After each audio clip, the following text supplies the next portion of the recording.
So first of all, I'm really excited to be here. Usually when I speak, and I was literally just in DC yesterday talking to the National Association of Corporate Directors, all public company directors, who it's trying to explain to them that yes, this is coming. And yet here I'm with this audience. We all know that the transformation is coming. And so it's nice to be part of a group of believers, if you will.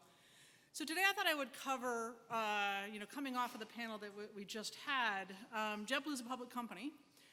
What is a public company doing, investing in this space, an airline in particular? Why do we care? I'll tell you a little bit about JetBlue Technology Ventures, and then where do we see some of the evolution, at least as it's relevant to us in this space. So first of all, JetBlue Technology Ventures, we were founded 4 years ago.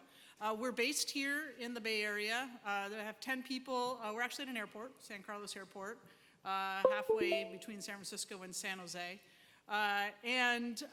We have 10 people here and 2 people in New York. So that kind of gives you the general concept. And why were we founded, and why does it matter?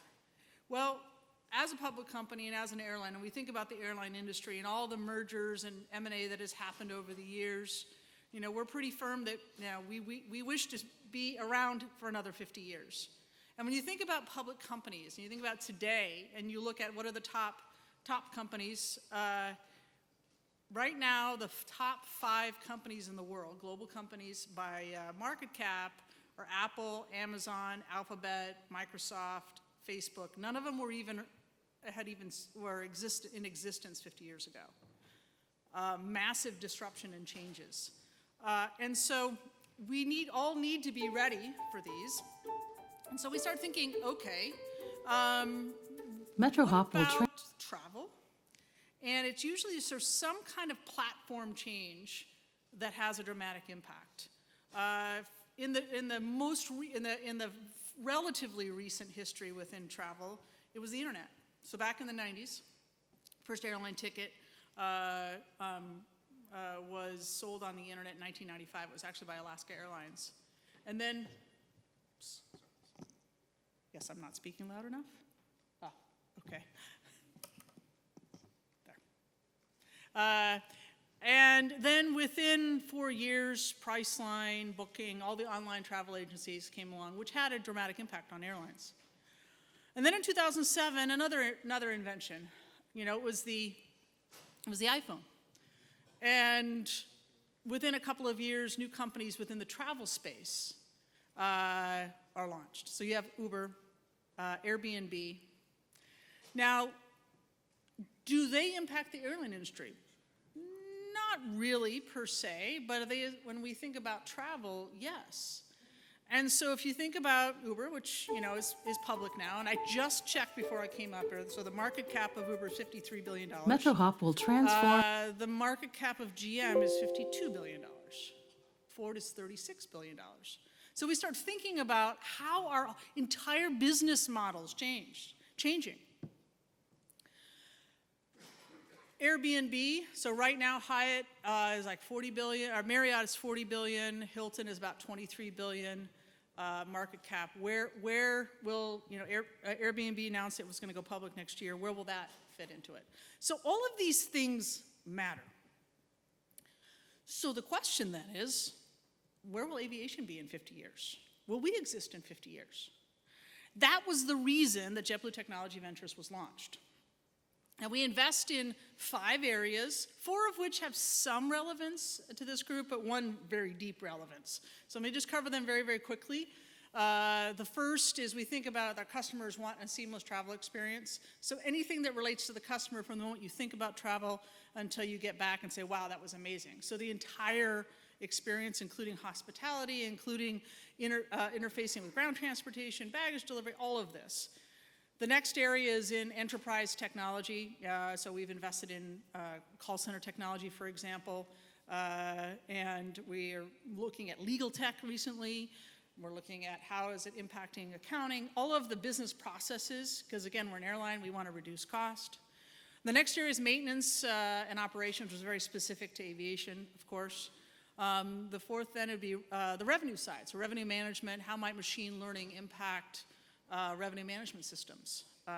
Talk about a large lever for airlines. And then the last one, and this is the one that's near and dear, my team knows, we believe airlines in 50 years from now will exist. In the US, we call it, they're 121 airlines. So we do believe that 121 airlines will still be around in 50 years. You'll still go to San Francisco to fly to New York. You'll still order to London. There may be a change in the aircraft. Obviously, biofuels will have an impact. Supersonic, perhaps. Will there be galactic travel? Well, there is, I guess, if you're really rich. So there will be some, but in terms of mainstream, the 121 airlines we do believe will still exist. But the place where we feel that there's dramatic transformation about to happen, and similar to the age of when jet propulsion came and transformed aviation, we believe that new technologies are transforming regional transportation. So that is where the richest areas are. And I think it's instructive to think about history first as to why this is so impactful. So I'm going to go back in time, way back in time to the 1850s and New York. New York was then and still is now the largest U.S. city at 300,000 residents, but they're coming in daily, coming over from Europe in the ships. And they're concentrating in sort of where the Queens, Brooklyn, south part of Manhattan area is. Now, this is before cars. This is before subways. There were dirt roads. The method of transportation at the time were horses, and most people couldn't afford horses. So where did they congregate? They congregated in the buildings that in the very close area. Congestion became a type problem. There was the tenements and all of that. Buildings couldn't be tall.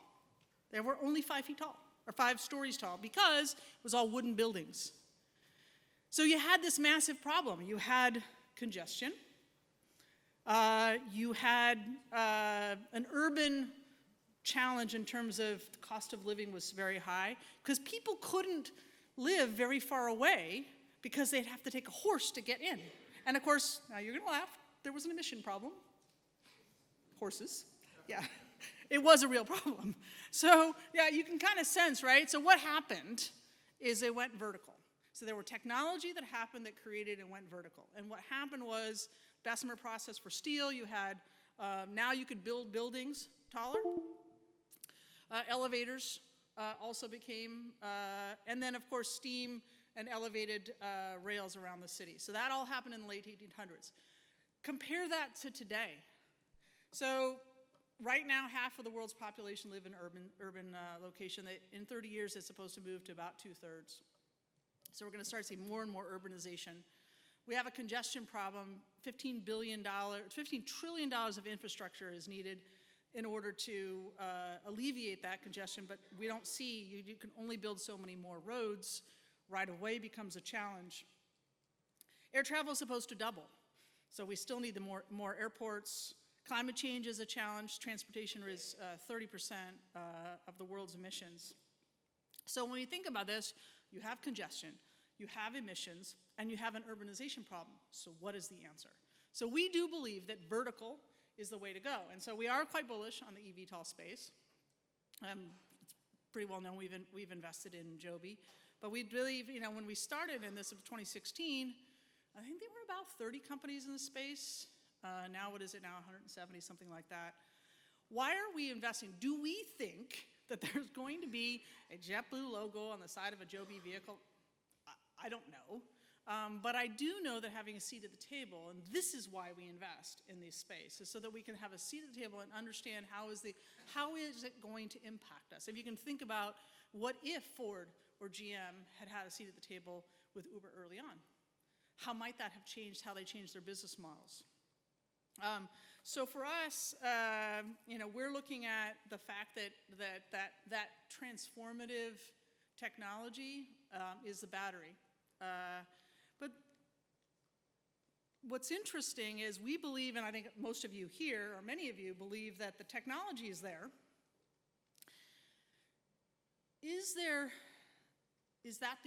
To us, we think that's actually the easiest part. Because there's many other elements to this, but because of this, the reason I just brought up and the massive change that is happening and the demands for it, we do believe that the other challenges can be solved. So we don't think that the autonomous cars is going to be the answer. We're just going to end up with more autonomous car traffic jams. So what are the challenges? So the first one, and this is where it's an ecosystem challenge, and we're it's funny, we're seeing a lot of different competitors that are keeping stealth, keeping close. We then start seeing some ecosystem players. We have the Uber Elevate ecosystem. In the end, we believe that in order to be successful, we have to be in this together because of these elements. One is certification. For example, if a vehicle takes off vertically and then transitions to the wing, what kind of certification is it? What kind of pilots are they? Is it rotorcraft pilots? Is it fixed wing? Is it powered lift? How do we think? We already have a pilot shortage. If a person, in order to fly one of these vehicles, has to be both rotorcraft and fixed wing certified, you've really created a challenge. The next then is the regulation side. Same kind of challenges. Is fixed wing, is it rotorcraft? And working together, I think we can solve these challenges. There is the EASA side of it, there's the FAA side of it. Yes, you've got Cora down in New Zealand. There's a little bit of competitiveness within the agencies, who's going to certify. There's different paths. There's what's happening in the Middle East as well. So there's kind of some interesting movements in this space, but I think working together we can get there. The next area is the infrastructure. I think this is one of the most important areas that I do not believe is getting enough attention. Is if these vehicles are going to land on the top of buildings or at airports, they will require very significant power charging stations. If you think of one of the biggest challenges Tesla had was the charging stations, not so much the vehicles. We don't believe that there's enough focus right now on how are you going to get the electric power into these buildings. We're having conversations with JFK, as people know. JetBlue's building out another terminal at JFK, and having the conversations of putting in the power grid is important because airports no longer need as large of parking garages because people aren't driving cars. So how do you think about putting in power grids into the parking system, because at the top you're going to put eVTOLs? The next area is airspace and communications. I kind of put those combined. There's some activity, obviously. I think Airbus is doing quite a bit of work in the area, but once we have 10,000 of these in the, that's the business model, right? To get to 10,000 or more, how are we going to integrate these into the airspace and the communication piece? Next piece is thinking about, again, all of these the eVTOL companies. We encourage building out the question of how do you manage the IFR operations into urban areas. You think of an RMP approach to the top of a building. How are we going to do that, and how is that going to operate? Can a business model operate in VFR only? So these are areas, again, we're beginning to ask the question. And then the last area, near and dear to my heart, of course, is the pilots. And do we believe, yes, there's EHang, and it's in China flying around with autonomous. We don't believe here in the US that that's a business model that'll work at least for quite some time. So how do you then solve the pilot shortage?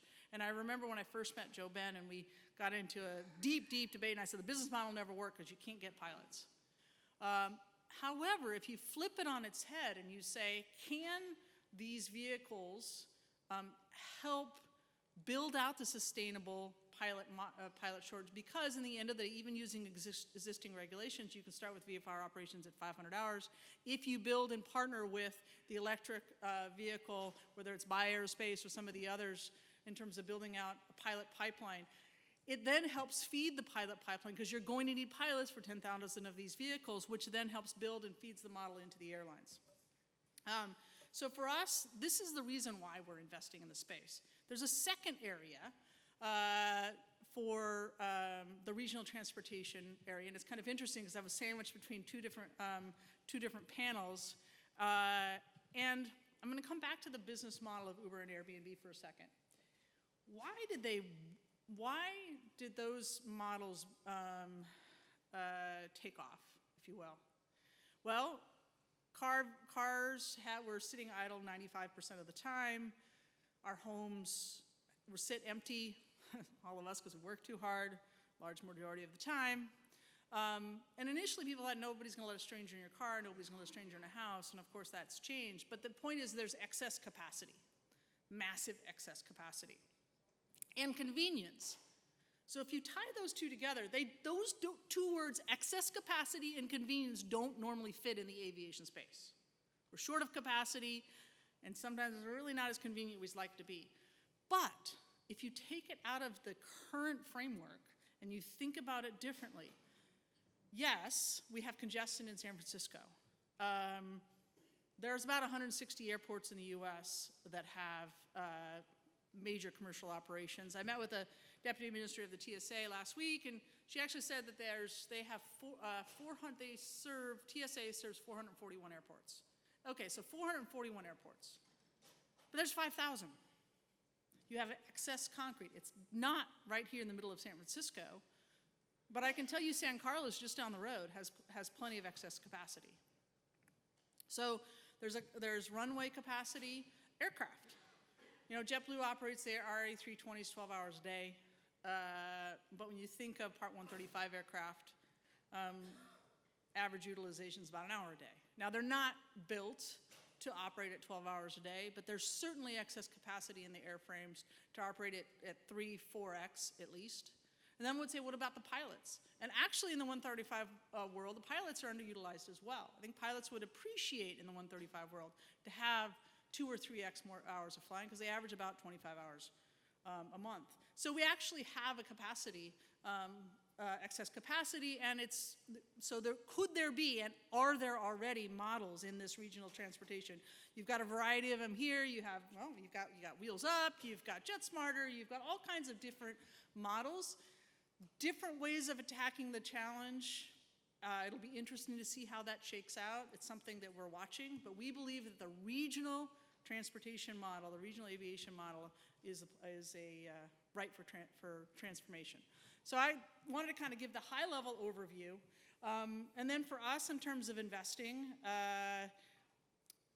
we tend to invest. We're strategic investors, and you know, what does that mean?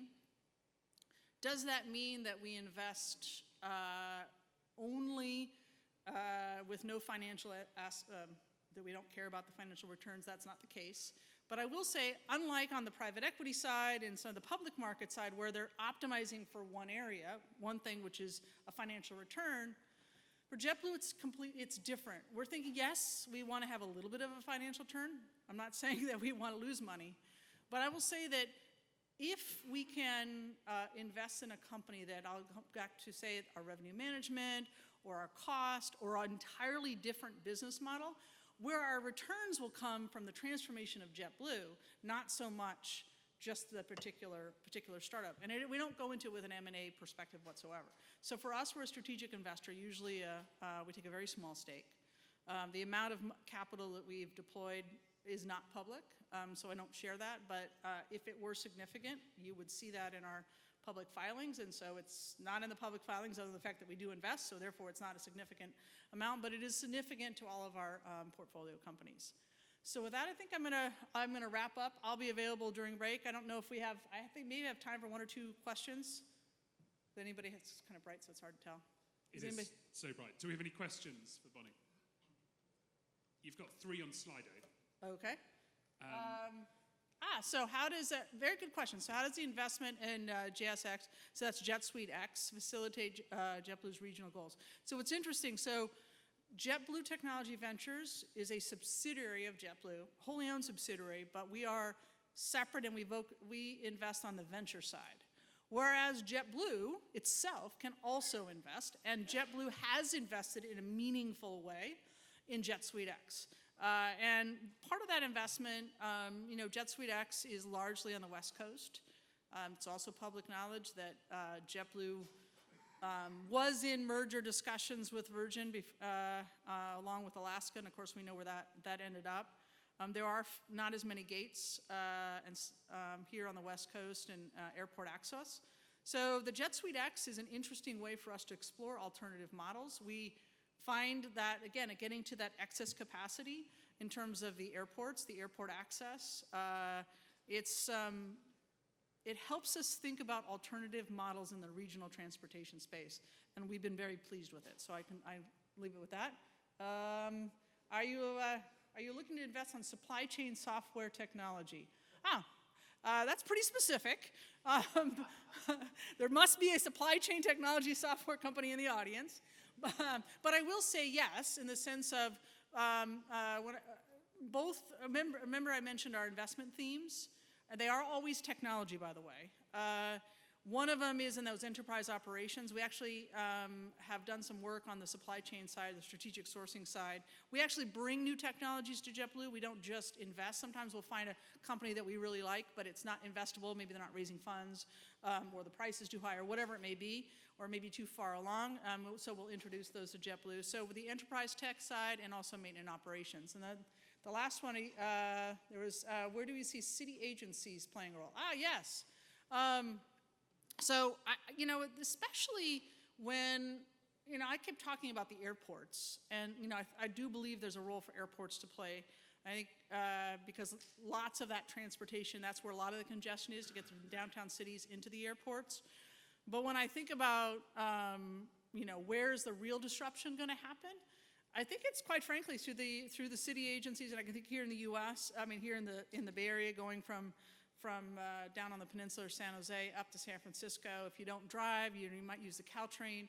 So how do you think about those models being disrupted? I think city agencies play a big role. And, I think it's a partnership. Some cities are going to the cities that are governments that are more active. I think what's been public out there, I think the Uber Elevate platform is an excellent one to have those conversations. So Dallas and LA have been very proactive. And I think that's where communities are going to see the first launch of the vehicles are in those where the city governments are playing a role. So I think with that, we'll probably wrap it up.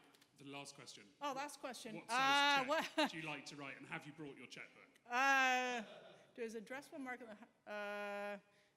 the Joby addressable market, a few hundred aircraft. Well, one could say that might be the addressable market. Whether it is or not, you'd have to wait to see if Joby becomes more public with their plans.